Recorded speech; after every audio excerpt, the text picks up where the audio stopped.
everybody. Welcome, welcome. Thank you very much for coming out tonight. While you're settling down, take a few moments to get settled in. I'll make a few little announcements before we get to the program.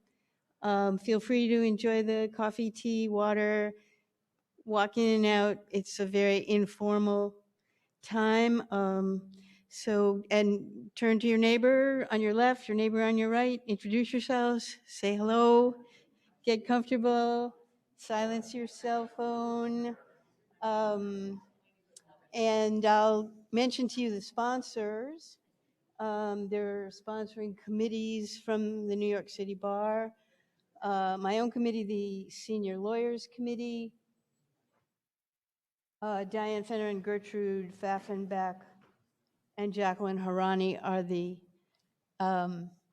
officers, and Marjorie Cohen, who works on some of our programs that we all hope to get a chance to meet with you. The other co-sponsoring committee is the Civil Rights Committee, Kathleen Rubenstein and Kevin Jason, co-chairs. If I don't mention you, raise your hand. Mark Meyer, the chair of the Council on International Affairs. That's another sponsoring group. The International Human Rights Committee and the Rule of Law Task Force, which is chaired by Marcy Kahn. I know Marcy's here somewhere. So I hope everybody can get to know each other. I think the big push in my mind is to get people participating. I mean, that's the theme behind this talk. That's something that we're talking about on the world stage, and I think oftentimes people don't realize how many platforms there are right around you to get a little more active. So I can speak for the Senior Lawyers Committee when I say we are always looking for new members. You can find all of this stuff sometimes easily, sometimes it takes a little searching, on the website nycbar.org. And there's actually buttons to push if you want to volunteer to join committees or read about the committees. But for the Senior Lawyers Committee, we really encourage people to join, and we hope to give them an opportunity to pursue their own interests. We don't have a really strict limit on what you can talk about. You know, if you join a committee like taxes, you got to talk about taxes. If you join the Senior Lawyers Committee, we all came from different backgrounds, so we can put on programs that are about how to socialize with each other. We can put on programs that are about international human relations and just partner up with some of the other committees. So anyway, I would like to just, while I still have your attention, mention a couple of the upcoming events that you can find on the calendar on the nycbar.org website that I just mentioned. The Senior Lawyers Committee have a series of events that all are loosely organized under the title The Legacy Project. This is part of it. And when we are done presenting another 3 or 4 episodes of that, we're going to have a workshop where people can write their own legacy stories using whatever creative methods they want. You can use videotape, you can use sound, you can use words, so photos, whatever. So we've looked at legacies from a lot of different points of view. And to get to tonight, I think there's a book right there that's kind of the symbol. If I could boil everything down to the easiest thing to remember, that's what we're going to be talking some history, we're going to be talking some ethics, and we're going to be talking some very tragic, sad, heartbreaking stories, but for a through line that will kind of help you have a map to go through all this discussion. We're at this moment, I'm not, other historians and people are, and you'll get their names, are translating the stories from World War II, and it's called the Ringelblum Archives. Remember that word, it's going to come up a lot. I'm going to let Monica talk to you about it, but I'll just read you the announcement instead of making it up. Monika Krawczyk, a lawyer and international speaker who is here from Warsaw, will discuss the archive which she maintains in the custody of the Jewish Historical Institute in Warsaw. I went there, it's amazing. It's the most memorable exhibit I've ever seen. It's a collection of thousands of messages handwritten by people who knew they were going to die. Is that a little better? Is that better? All right, I'm going to sit down. It's generally recognized as the most important personal testimony of World War II. It is a collection of scraps of paper that were originally hidden in more than one milk can and buried underneath the Warsaw ghetto. They were discovered, they were carefully excavated from the rubble of war in 1946 and 1950 through there.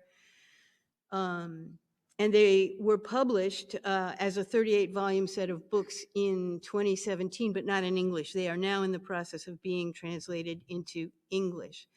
It's a very dramatic story. But today, we have the war in Ukraine. The relevance of this piece of history is an invitation to focus on the civilian populations in occupied and war-torn countries. Really, I'm not here to encourage any discussion about military aid or policies, simply the humanitarian side. And I will yield to Monica in a second. She will give you the background and history of the events in World War II.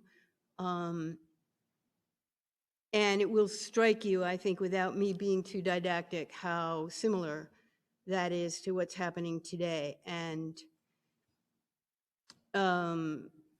we invite you to think about the roles that we're in a position to play just with humanitarian aid.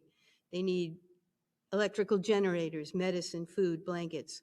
But I'm going to stop talking and turn this over to Monica, and just remember that there will be Q&A at the end. This presentation is being videotaped. You're not, we are. And so anyone who misses it or wants to look at it later can find it on the web. But now, please welcome Monika Krawczyk, Director of the Jewish Historical Institute in Poland. Hello, can you hear me? Yes. Okay, welcome, good evening. Thank you very much for coming, and it's really great honor and privilege to be here in the New York Bar Association. And it's amazing building, and the history of people who have been on the bar of this great city of New York is really tremendous. So it's a great honor to be here. I would like to thank Diane Fenner from one of the committees, the senior, how it's called, Senior Lawyers Committee, and the other committees that had thought that this subject could be interested to be presented here. And thank you, Diane, also for your personal input on me coming here and being able to stay. So thank you so much. And I would like also to recognize some of my personal friends who came here. And I know it was a major effort for you to come. So I'm just very thankful to Mrs. Ruth Lichtenstein, who is the chief editor of Hamodia, the biggest newspaper of the Jewish community, Orthodox Jewish community worldwide, not only in New York, and also initiator and director of Project Witness, which is collecting the testimonies of the Holocaust among this population group. So it's very also moving for that. And I would like to recognize Robert Dessau, who is involved in Piotrków Descendants Association. So thank you, Robert, for coming. Hi, Robert. Yes, hi. Okay. And Ty Rogers, who is from Jedwabne Descendants Association. Thank you for coming. And Chaim Appel, who is involved in some efforts to commemorate the Jewish community of Mszana Dolna. So it's also moving to have you here. I would like to start, and normally we are talking about historical subject, but this is dealing with, and I would like to have us this on mind, that this story that I'm going to tell you is actually of some universal character and application that can be put into the situation that we are facing in the world today. That we know that in many places there are situations where there is war, where people are suffering, where especially the civilian population is suffering, because the military will always have the resources, they know how to move, they know where to go, they know what to do with themselves. But the civilian population is very vulnerable. And we would like to show you some of the information that were collected and put together, that they were actually extraordinary effort that never happened in the history. And of course, the persecutions of the Jewish minority group, together with the Gypsy or Roma community, and some other minority groups that were persecuted by the Nazi German regime during Second World War and a little bit also before, they were unprecedented. That's why it has so much meaning for the universal history. And what's important for us lawyers is to see that all these things happened because they were written in the laws. And these laws were strictly applied. So this is how this is a story how it is dangerous to overestimate the role of law that can actually go into the very bad direction. If we start to talk about Poland on the 1st September 1939, this is when Germany attacked Poland, and it captured the territory that is marked in brown. The territory that is marked in red was attacked from the east by the Soviet army, and Poland was again divided into two occupied zones. The problem for the civilian population was that immediately the both actually occupying forces started to move the population from one place to another. They had different characteristics, because let's say the Soviets were persecuting the clergy because they were involved in religious affairs, and they were persecuting the group of, let's say, intellectuals or people who were with higher education, because they knew that this is the sort of people, this is the group that will be steering out the civilian resistance or any resistance. In terms of Germany, they had different agenda, because they said in the Nuremberg laws that were passed in 1933 in Germany that basically Jews are an unwanted group that should be somehow, they didn't know yet in 1939 what to do, but eliminated from the social life. So it started already in 1933 in Germany. We more or less know the story. When it came to situation in Poland, immediately they started to deport people from one place to another and concentrate the Jewish population into special parts of the cities, which were cordoned off. And they decided that in this part of the city, this is the place for the Jewish closed district. The other part was the German district, and the third part was Polish district. So you can imagine the massive movements of people from going from one place to another, trying to find where they should reside. The people that didn't have family in the zone that was allocated for them to live. And this was taking place based on the ordinances, official ordinances that were posted all over the city, and everybody knew that these are the regulations implemented by the occupying forces. To give you, in this speech we are focusing in Warsaw, so you could see to what degree it went. The Jewish district, which was called the ghetto, was cordoned off by building a physical walls or 2 meters high. So the movement of population was extremely limited and required special permit for anybody who wanted to go in and who wanted to go out, especially who wanted to go out. The Jewish population was labeled as spreading disease, and that they should not be. They were not supposed to leave their district because, of course, nobody wants the disease to be spread over the general population. What happened in the subsequent months or years? The idea that Germans had was to deport all the Jews to so-called East. So the idea was to create some sort of reserves or the areas that this population could live. But at first they were also concentrated even in the smallest cities in the closed districts.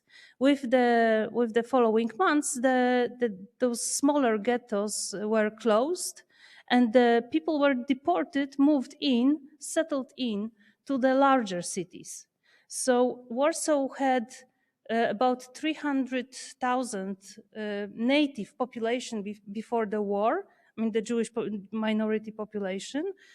Within the district that was specially designed for them and called the ghetto, they concentrated in 1/3 of the whole Warsaw the population that lived in basically more than half of the geographical territory.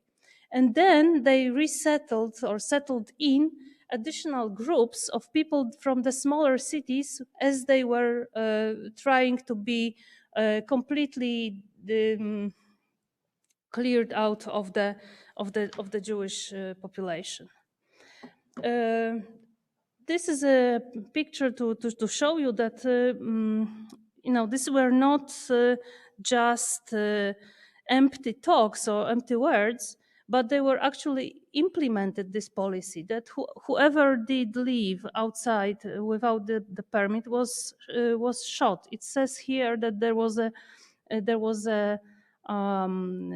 sentence of the special German court, and that and this poster is saying that the sentence was carried out. I mean, there was it was not really a court. There were no defenders. There were only persecutors.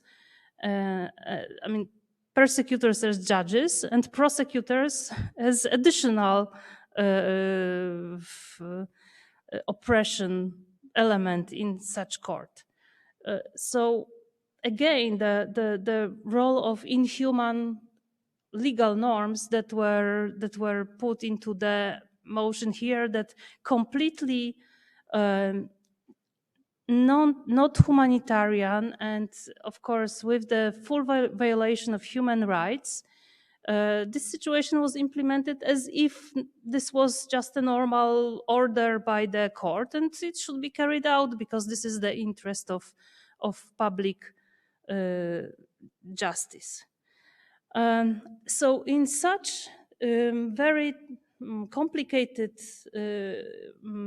times, the question is what civilian population could do, because the persecuted group was one group.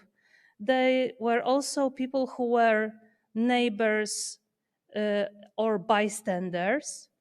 How the persecuted population could try to help themselves by creating charity organizations, even at the time that they were that they suffered themselves, but tried to help others as well. To what extent the resistance was possible in the first 2 years of the existence of these conditions of the ghetto, the military resistance was not possible because simply it was not there were no organized structures, no leaders. People thought that somehow the situation will normalize and everybody will somehow survive. With the time, as they gathered information, and we'll see some examples, it turned out that there will be no hope for them to survive. And at the end, even of those deportations declared to be the deportations to the east, were actually deportations to death camps. That was another implementation of very interesting, in quotes, development of the German penalty system to persecute groups that they thought they were making too much trouble in the society. So the concentration camps were not only for the Jews, but of course the Jews were the first target, and also the Gypsy people, but anybody who tried to question the authoritarian regime of Adolf Hitler and the Third Reich was actually automatically detained and placed in some sort of arrest that was administered by SS.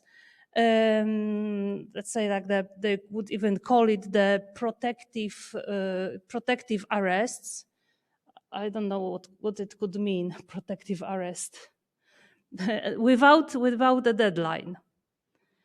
Protective custody, maybe. So. And forced to very difficult work, very hard work, and starvation. And at some point, the Jews in Warsaw realized that there is no that actually the resettlements to so-called East means simply resettlement to a place where they will be all killed.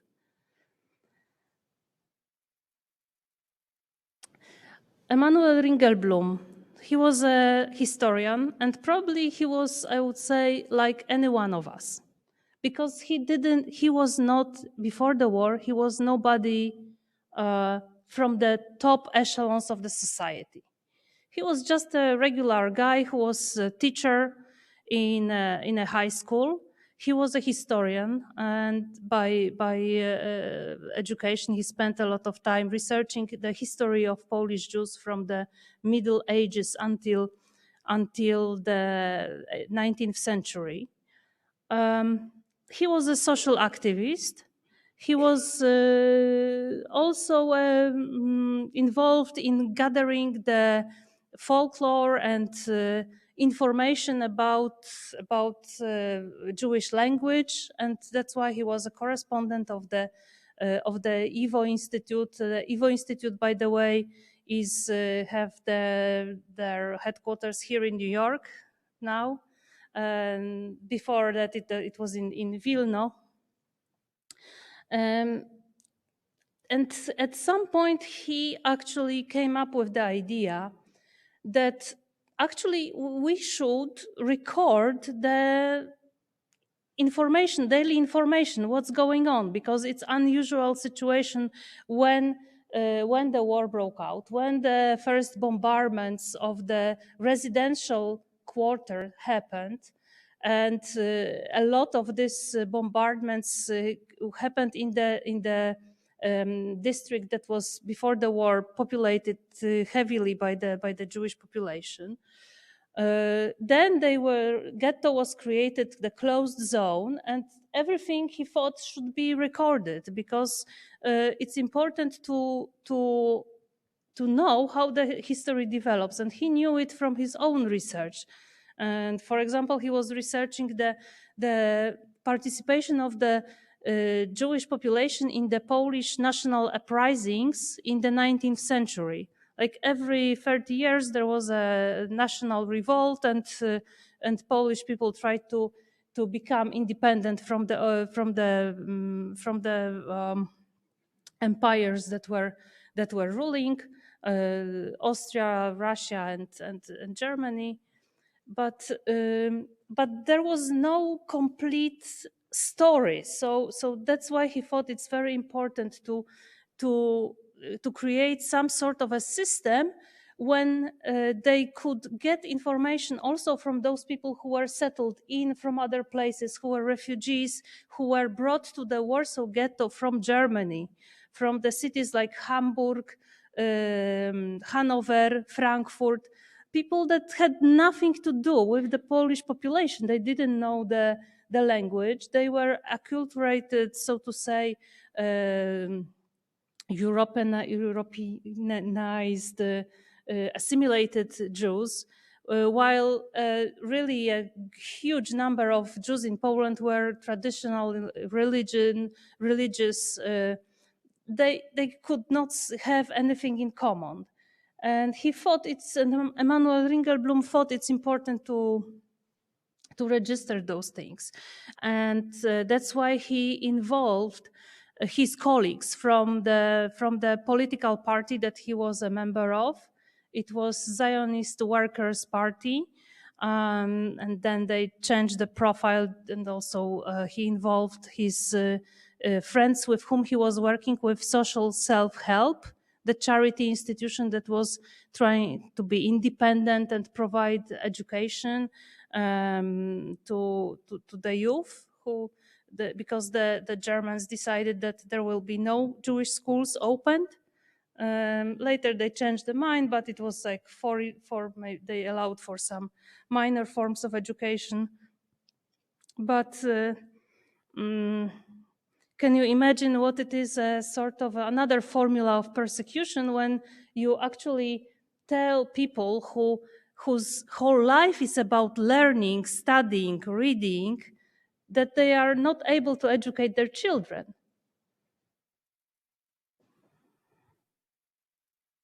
So this all happened in Warsaw. You can see here, this is the Great Synagogue of Tłomackie Street. And the building left of it, on the left, this is the library of the Great Synagogue. And this building actually survived the war. You can see it on the other slide next to it, how it looked after May 1933, when this great synagogue was blown up by the Germans as a sign of domination and victory over the Jewish uprising, of the ghetto uprising, that was going on from 19th April to, let's say, 16th of May 1933. This was the first uprising that took place in a city. So first urban uprising. And it shows you how, and by the way, this year it's the 80th anniversary of that event. So we are also remembering, of course, the victims and the fighters, the heroes. This shows you how the situation developed from just simply being very passive trying only to take care of ourselves and our families, trying to provide a little bit of a help to others, gathering information, and then suddenly after the so-called Great Deportation Action, when basically the almost majority of the Jewish population of Warsaw, over 300 people were put into the trains and taken to Treblinka, where they were all killed. That the group that stayed in Warsaw, they realized that there is no future.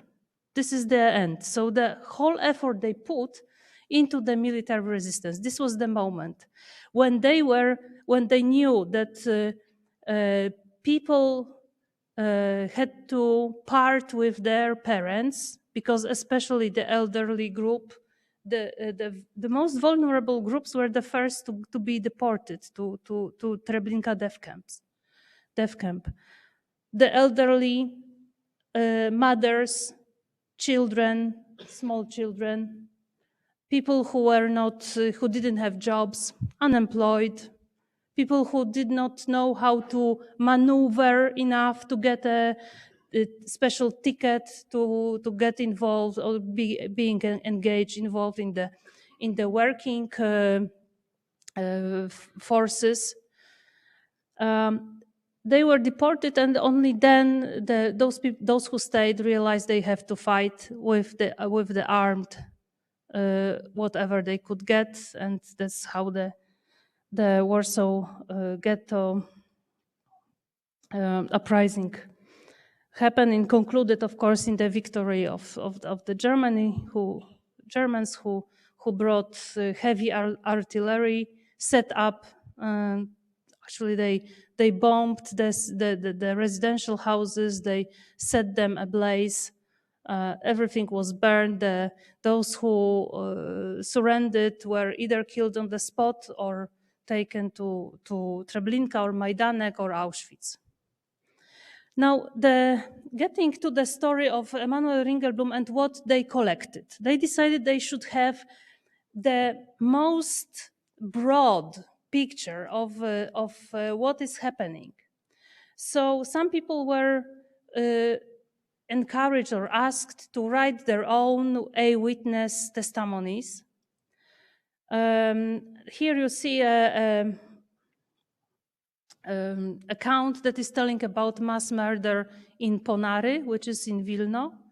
This is a place where both Jews and Poles were killed by the Nazis with the assistance of, unfortunately, the local Lithuanian police force. And they got it first already in October 1941. So this is also when the mass killings of Einsatzgruppen in the east were happening, because Germany decided to attack Soviet Union in June 1941. Now they collected also even scrap papers. This is very dramatic message. Please take me out from this place where I'm going to be taken to Treblinka, packed in the train.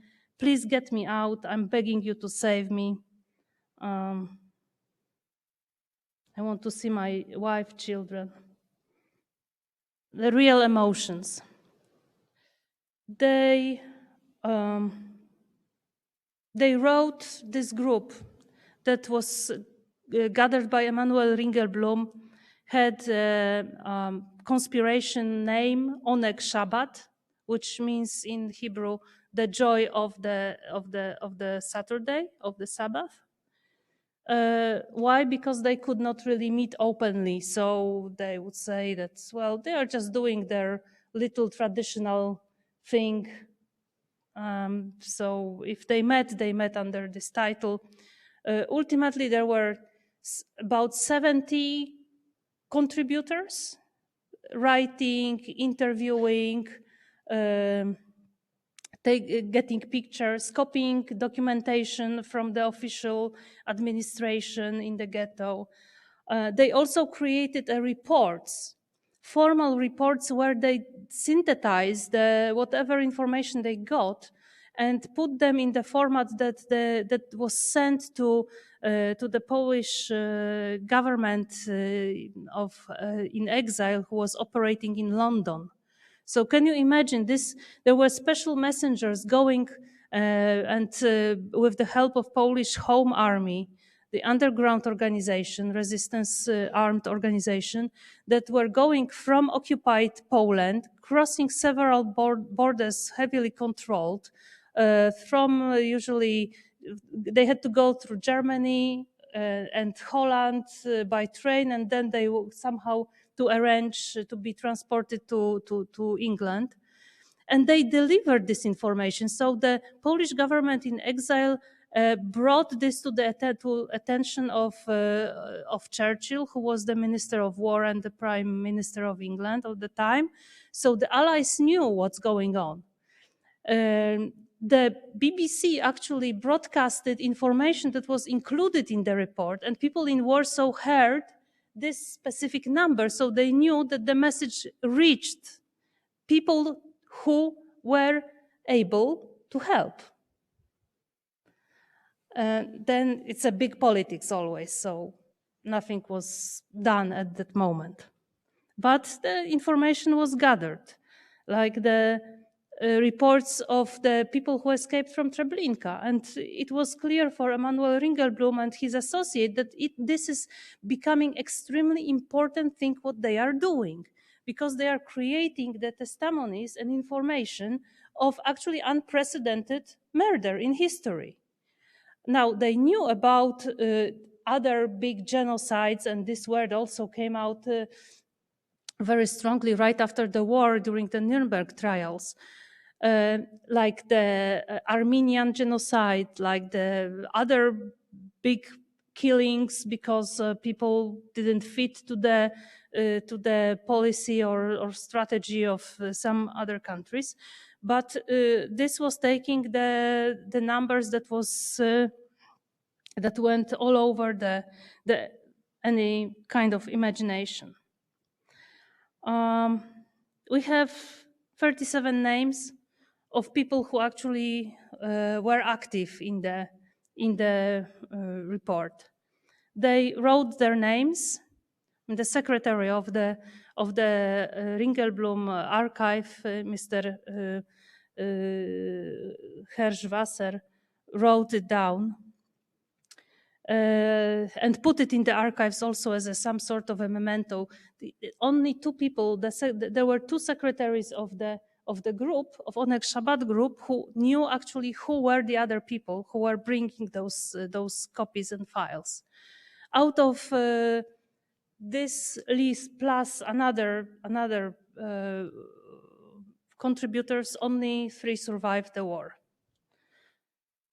I just want to show you also some of the pictures that they managed to take and put into the archive of presenting all sorts of different situations that they could get. There was they even put a picture from the wedding ceremony. They put the official picture of some officials. They put the picture how it actually physically looked, the streets of ghetto, how crowded it was, how it was closed and guarded, how people transformed as if they could the playing field to grow potatoes into the just to sustain themselves a little bit until they could. And this archive was buried in some metal boxes, and these pictures that you see, they were buried in the basement of a school. And the war ended. 1945, in January, Warsaw is liberated. It's basically majority of the city is pile of rubbles. It looks literally like this. The ruins were reaching 3 meters high, 3 stories high, and nobody could even tell where are the streets. 3 people knew where is the archive located? It was put in the 2 milk cans. One of them you can see in Washington Holocaust Memorial Museum. The second one is in Warsaw, so you're most welcome to choose your location and come see. And in 10 metal boxes. They were both located in the same cellar, but discovered after the war later. So the problem was that these three surviving people, the Hirschwasser, his wife, Bluma, and Rachela Auerbach, who became later one of the founders of Yad Vashem Institute, when she emigrated from Poland to Israel. They took a lot of trouble and effort to alarm again the world that it's very important to find this archive, because this is the history of people who were basically killed, and they disappeared from the face of this earth, and the fate of them is unknown. So finally, the Jewish organizations, together with help of the American Joint Distribution Committee, gathered funds to actually set out the search, the big search, and they found it. This collection became the first complete set of documentation relating to Holocaust, or to what we call now Holocaust, because it was not the term that was present at the earliest times of these mass killings, that became very important records from the zero moment, discussing the situation as it happened. And because majority of people who created this archive did not survive, there was absolutely no, what we are always concerned of, manipulation of the accounts, of the witness accounts, because we had only those papers that were just the facts of people who went through some of the situation. They had no interest to lie. Now, this archive is important for anybody who tries to deny the Holocaust, that the fact that it exists, it's also showing that and proving that all of this happened, and there is no reason to question that. The Jewish Historical Institute was established in 1947, so now we have 75 years of existence. It was created on the basis of the need of the Jewish population to collect the information from the survivors, those who managed to live through the war, what was going on. So they gathered a second biggest collection that became another part of these very early accounts of Holocaust.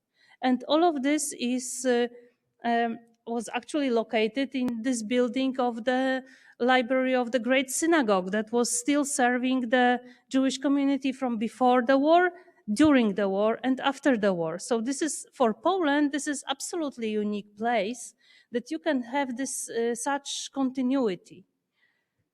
This is how it looks today, but you can see that the facade is unchanged, and it continues to do the research, to make the archives available, to allow the academic research.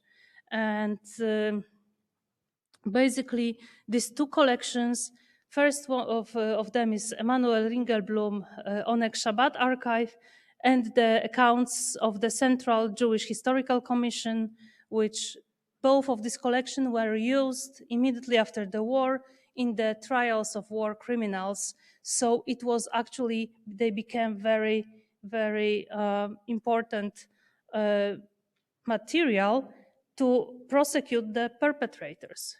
And most of them said, well, we were just following the orders, and the story, and how difficult it was actually for the world to create a basis to actually sentence the top criminals to death.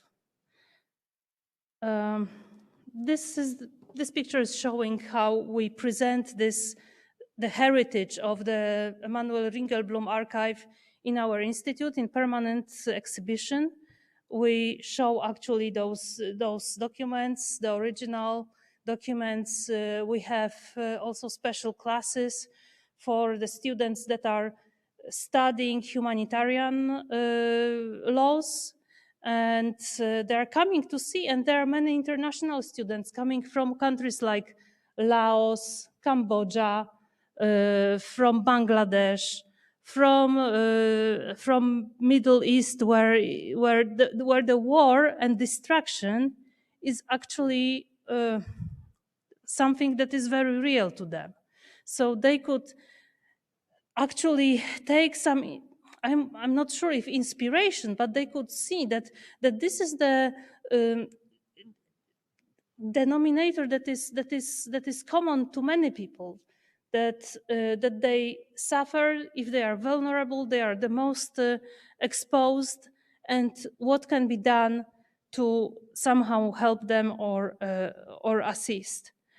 Now we decided to publish all of the volumes of the material that was collected by Emanuel Ringelblum. It's about 35,000 pages that they collected. And we published that in Polish, and now we are also in process of doing the same with the translation into English. And this is one of the books that's one of the volumes that is published already in English. It deals with the situation of children in the ghetto and their attempts to educate them and so on. This corpus of documentation exists already in Polish. It's been translated from original languages, which include about 60% of the material is in Yiddish, in Jewish language, in Polish, in German, but also there is some documents in French and some other languages. So altogether, it's concerning different subjects. It's absolutely very important project to give the students and the teachers the tool that is allowing them to interpret the history for themselves. Because sometimes, I make a lecture, I tell you something, you do not necessarily need to trust me, who I am, who is that person. But if we take the sources, it shows a different picture. So that's all what I wanted to tell you. I hope it was not too short.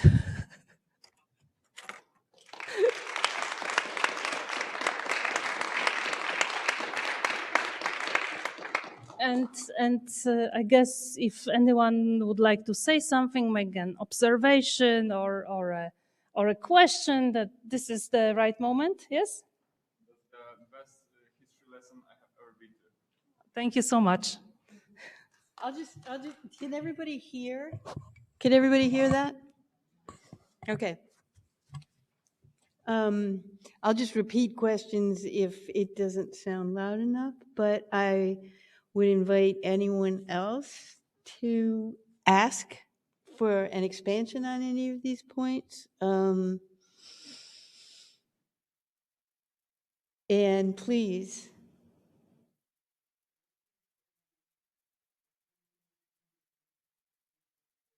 I can't hear you.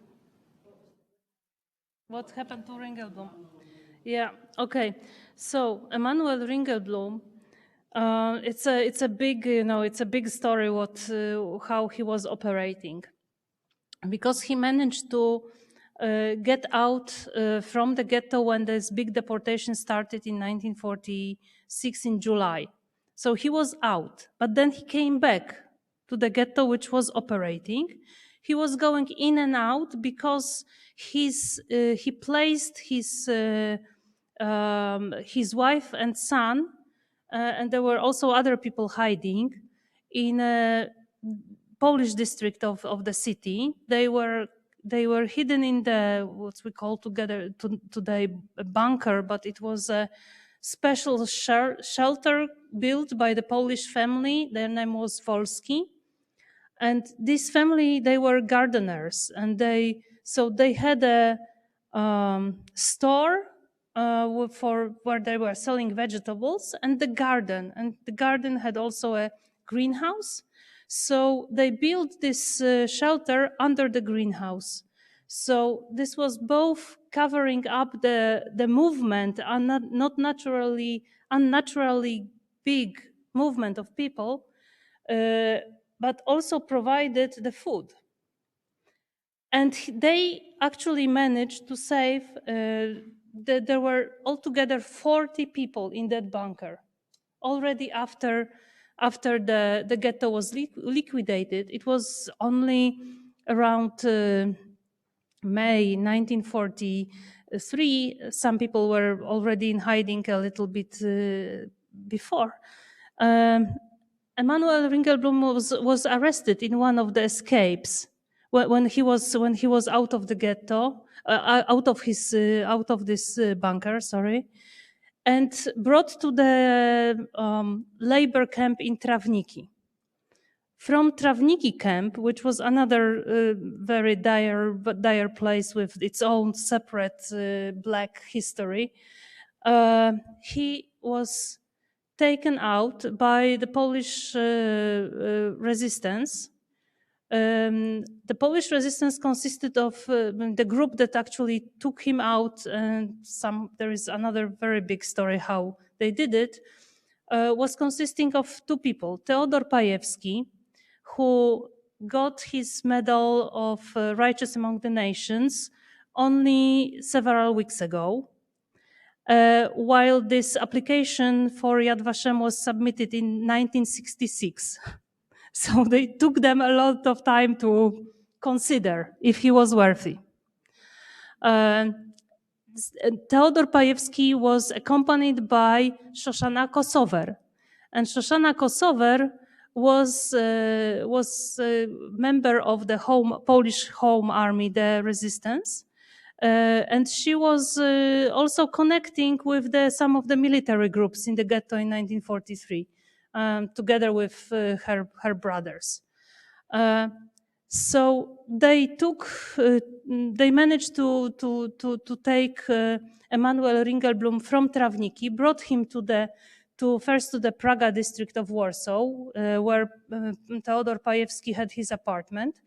And from there, they brought him to another place over the river, where was his family, and he was reunited with them. Unfortunately, this bunker was discovered by Germans. Probably it was the activity of the local blackmailers who somehow discovered this situation.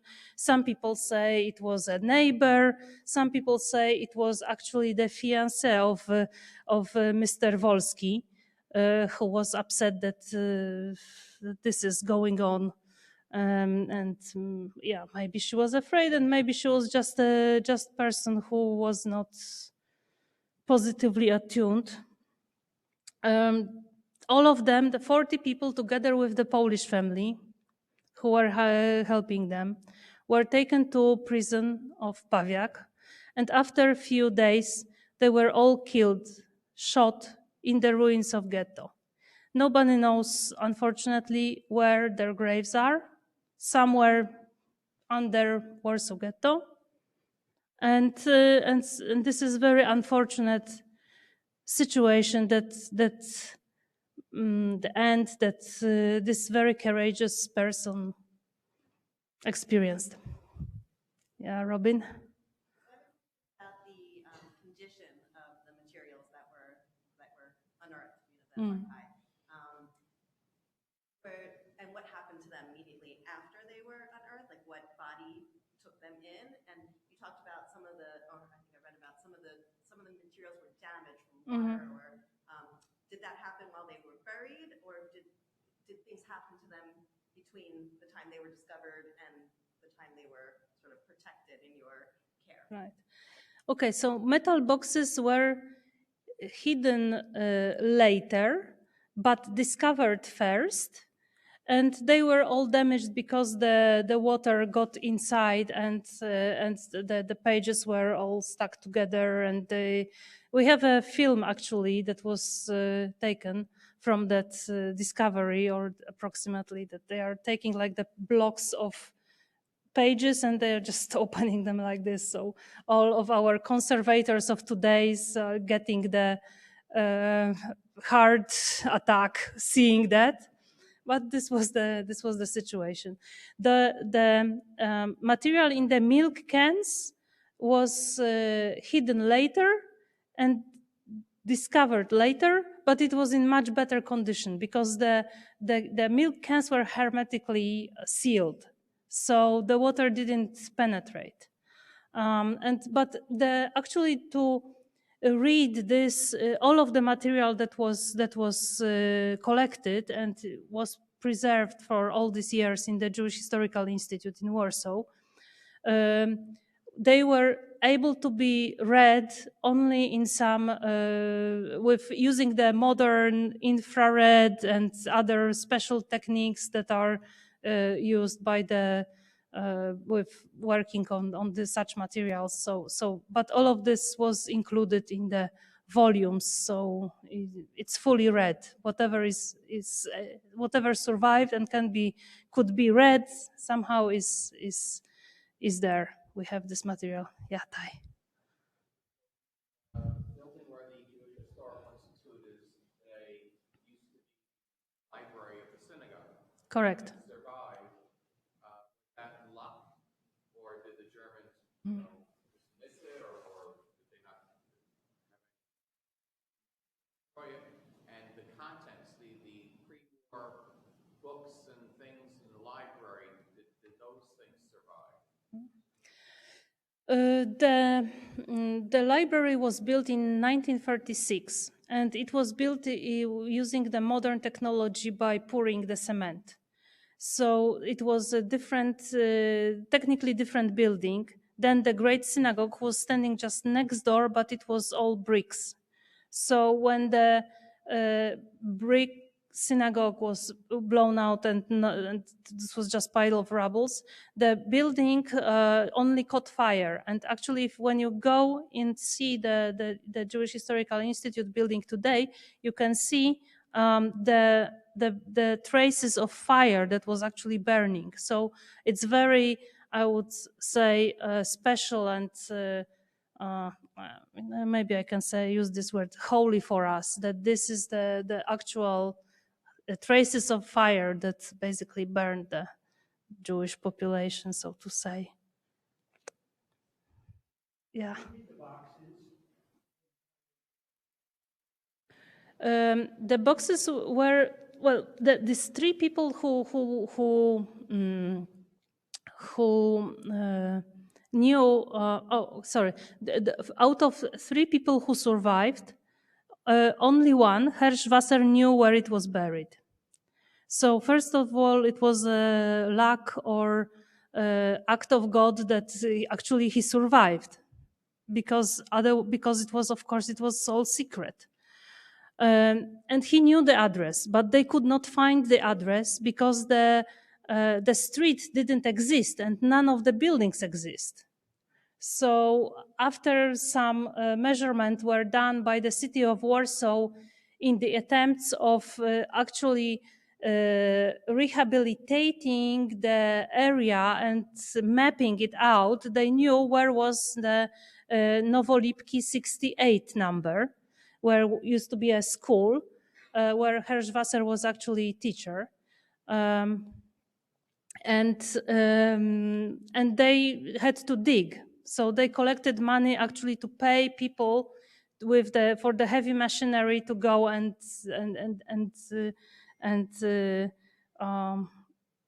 look into that. We have a picture of it from how they were.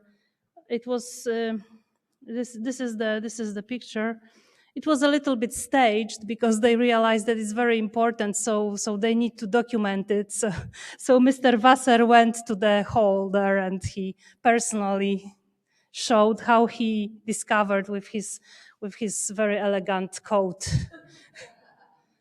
And here you see on the another picture people looking into these documents. I mean, I think they were also for a show, for a picture to be taken, because I mean they were looking into those documents, and it was quite shocking, I think, to see them. Of course, each one of them should have been studied. Yeah.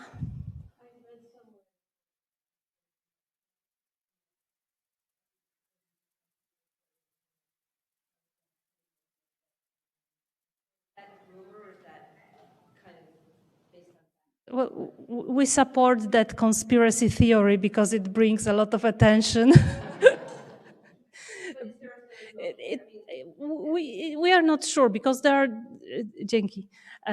because there are two different information. First one is that it was actually collected and hidden, but the second theory is that it was collected, but it had not been yet hidden. So it's probably not really. So maybe it exists somewhere, but it was not like put into another milk cans or boxes. I think that the boxes were supposed to be sealed, but they didn't have time to do that, because just a few months ago, a similar metal box was discovered in a lodge, in city of Lodz.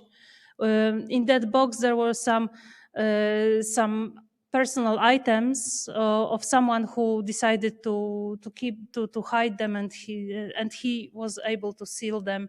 So this material was actually discovered after 80 years, and it was, let's say, okay. It was, you could see what it was. I mean, there were some silverware and Hanukkah candle holder. So maybe different type of material, but it could survive. But we don't know. There was, by the way, there was a research done in Chinese embassy in Warsaw in the garden, but they didn't find anything. So maybe they found it before, and now it's in Forbidden City. No, completely different place. But there is actually an information from Marek Edelman, who was referring to seeing a large packs of materials, but it was actually in the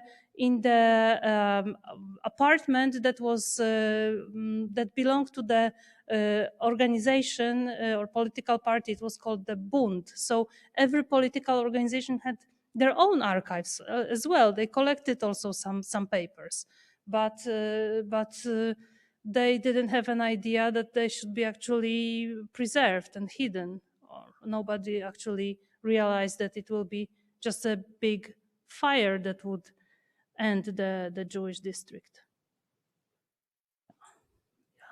Lori?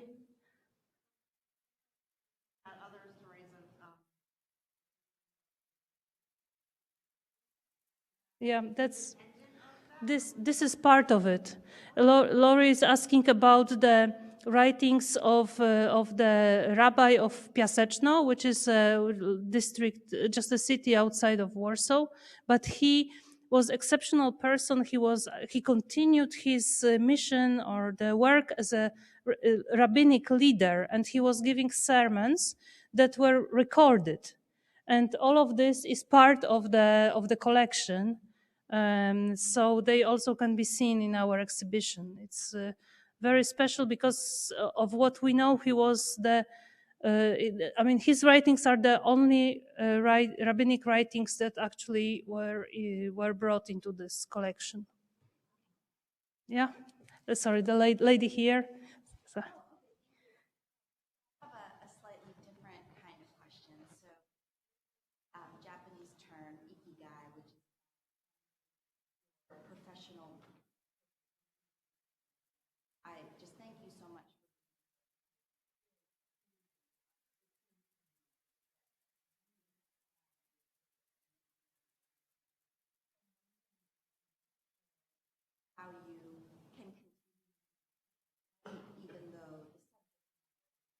Mm-hmm.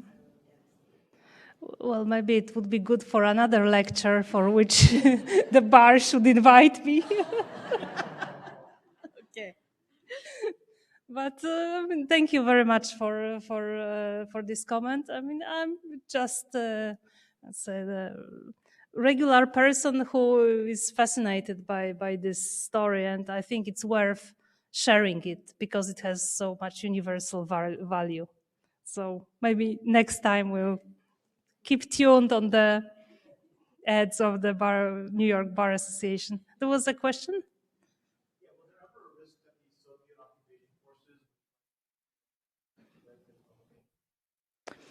To this thing they didn't, because also you see the Poland was liberated basically by the Soviet army plus the Warsaw plus the Polish units that were working. I mean, they were active under the. I mean, joined together with the war effort from the Soviet Union, and the Jewish committee that was created in 1944 as a representation of Jewish population, which this issue had to be addressed, of course, because it was large part of a population that had their own distinct history and place. They were recognized by this government that was under Soviet control. So, and they basically probably had so many things on current issues and, of course, implementing the communist system on Poland, that they didn't care about this small thing that they thought it was not really significant, some sort of an archive and some sort of a Jewish population or the enthusiast of archivistics discipline. So they didn't do anything with it.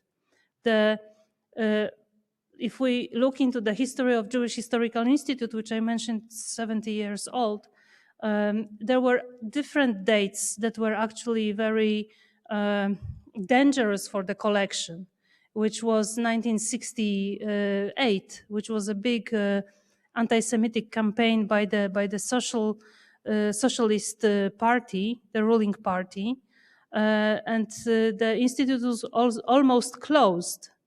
And there was and the Commission on Research of Crimes wanted to take over this whole collection, and there was and at that time the director of the Jewish Historical Institute, Professor Eisenbach, he had an idea that he should actually cooperate with the state archives and offer that this collection should be actually deposited with the state archives instead of this commission that was under control of some specific political group that was not interested in the Jewish history at all. So half of the collection was actually dispersed into some other local archives. The Ringelblum collection stayed where it was, and also large and the part of the documentation collected by the Central Historical Commission were also stayed in the Jewish Historical Institute, because even though it was communist regime, they did not have the title, the ownership title, to demand the return of this collection, because the Central Jewish Committee was an association. So it was under control of the government, but it was in all the papers it was independent. So they didn't do it. Yeah.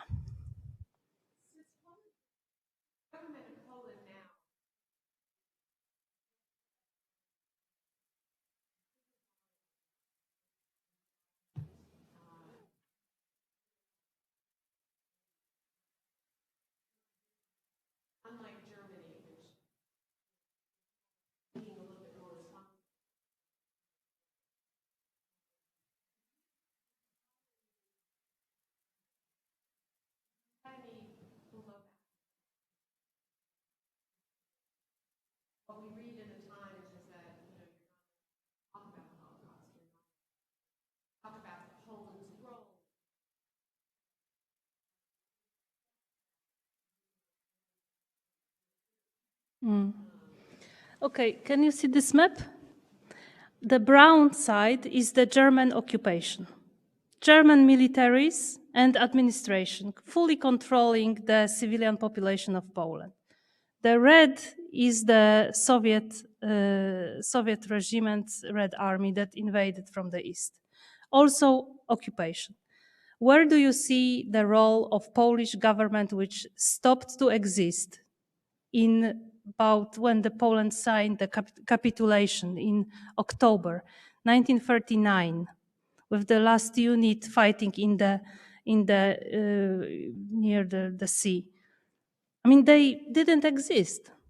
There was no Jewish, there was no control of Polish government over the situation.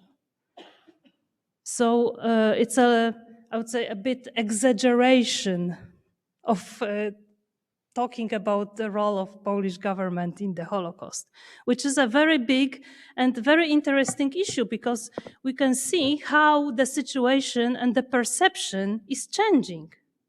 And, you know, and then it's another lecture that the... Yeah. So we should talk about that. But I just want to finish that that actually let's look at this and I'm not directly answering the question, but let's look into the different perspective. I think that that there is nothing more painful for a person, individual, when suddenly you are separated from your environment and your neighbor stops being your neighbor, right? And he's afraid to help you because he would be killed. Like, you know, like these people were killed. The capital punishment for helping the Jews, like the Wolski family that we discussed. Let's look in yet another perspective.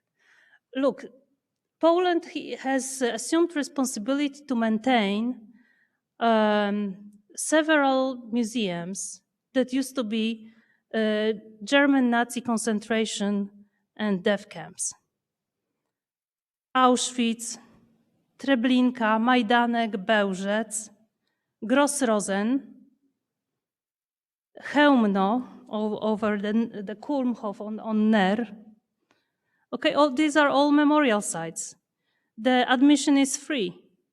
How much money does it cost to maintain it since 1945?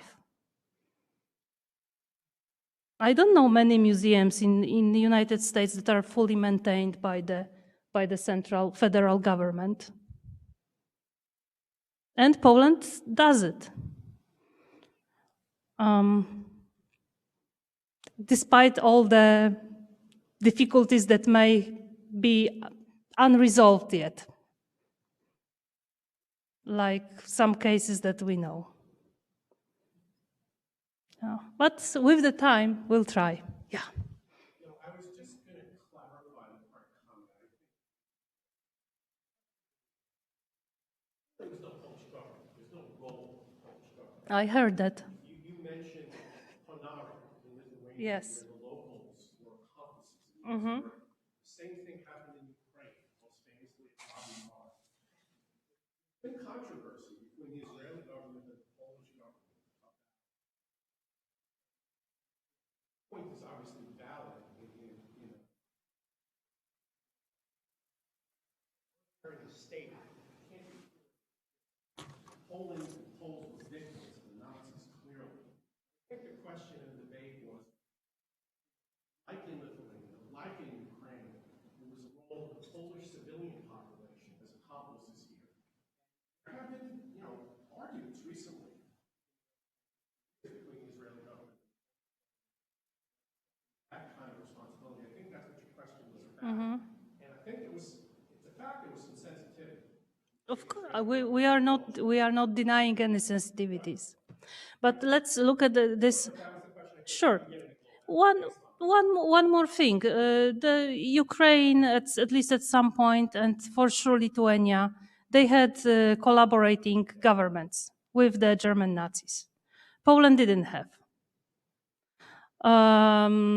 if you will tell me about the Polish population, there were different attitudes. Different attitudes were everywhere in Europe. The answer could be seen in Yad Vashem proportionately. What is the proportion between the righteous among the nations recognized by Yad Vashem from Poland, comparing to Lithuania, comparing to Ukraine? So it also gives you a little bit a different dimension, that there were different attitudes. Yes. Okay. Beata? I just want to add one more thing to your comment, which I absolutely love. And I'm sad that Monika is not here. I think she would be really happy and doesn't want to speak about herself. So I want to personally thank her for this tremendous long service for Jewish history. I had a privilege to work not at Jewish Historical Institute, dealing with commemorating small little communities all over Poland. And now handling probably one of the topics, having in the difficult times, let's call it, where the sensitivities come, but the important discussion started. So having that all and being there as a Jewish historical institution, which basically holds the biggest evidence of the crime ever committed, Holocaust. I just also want to personally. Thank you. Thank you so much. Here came the defense attorney. Yeah.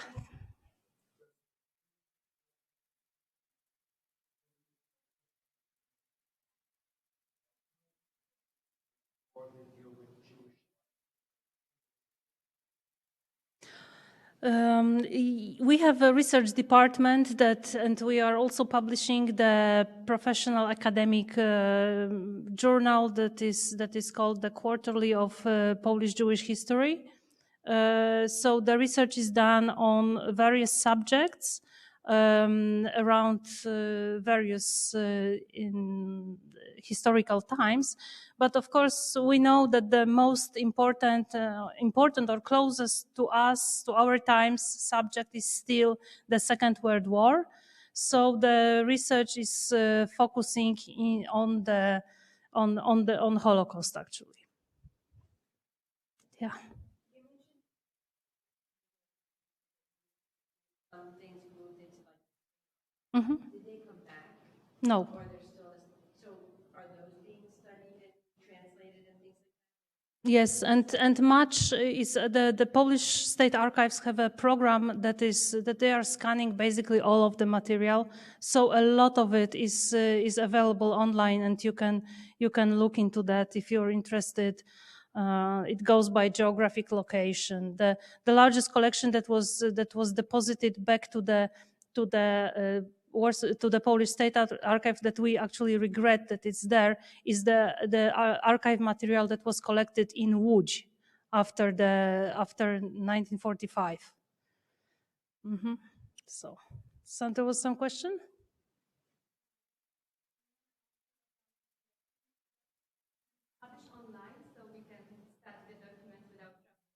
Yes, the documents from Onek Shabbat is actually fully scanned and it's on our website. Anybody, it's actually open source, so everyone can see it, read it, and look into that how it's actually presented, not in the transcribed format, but in the actual writings. So, yeah.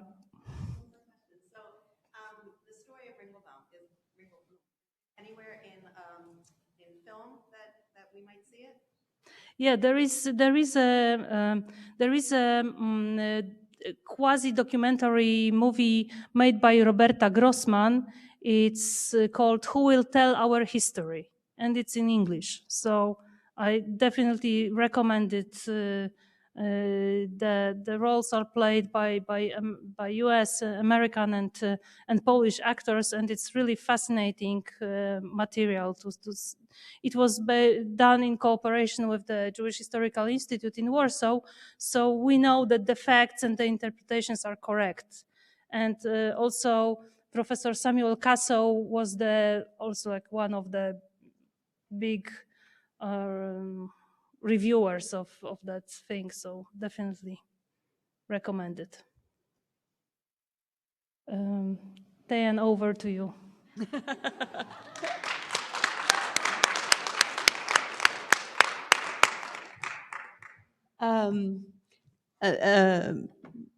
This book, which is, I think, volume 4, has been donated to the library here, so it'll be a reference book that you can look at, not really check out, but it is the one pertaining to children. So that's one of 40. And I just want to mention one other thing, and it's distantly related, the March 15th event here at the New York City Bar, which is not put on by my committee. I forget which, the Bar Association and the Diversity Office of the Bar Association. The event is entitled something to this effect, upward trending anti-Semitism in the US and how the legal how legislation affects it, something like that. So I think this was kind of a good lead in to the March 15th presentation on anti-Semitism in the US and how our laws affect it. And I know you're exhausted, you've given us a lot, but I can't help it. This is one last question, because we are lawyers, or many, not all of us, but we are experiencing reports and outbreaks of anti-Semitic movements that have been protected by the First Amendment. So here we are looking at these atrocities and how they begin to get hold, especially in wartime and when there's a lot of other problems. And we are right there in the pathway of growing anti-Semitism, sort of at the intersection of what might possibly happen. And we're being told that legislation is a key part of it, can be a barrier and can be sort of a sword. I know I think you've made comments to me about the role of legislation in upward trending anti-Semitism and how you see it being useful or not useful, and I just invite you to comment on that.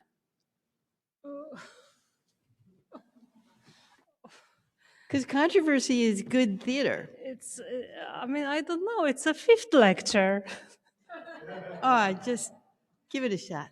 No, but you see that looking from outside of the United States, we know that it's America, United States is the shrine of democracy. And it's very important that there is country in the world like United States. And everybody knows that freedom and democracy are the founding values of this nation, and they should be fully upheld, recognized, and appreciated, and set as a value for everybody else in the world. I mean, at least those who want to be progressive not Afghanistan. But when it comes to free speech, I think that looking from the perspective of the outsider, it's being abused to the extent that sometimes it's out of control. Because, you know, we have legislation in many European countries that forbid, for example, display of the German symbols, like the swastika. But under the First Amendment, it's allowed. And actually, there are neo-Nazi groups in Europe that are using the United States-based servers to have their content that is either glorifying the Third Reich and Adolf Hitler and spreading other hate news. And it's not only in relation to the Jews, but there are so many other minorities that are victimized because of that. And sorry to say, but they are using your constitutional freedom. So, I mean, up to the maybe Constitution Law Committee should discuss that. Thank you, everyone. Thank you so much for coming. Thank you.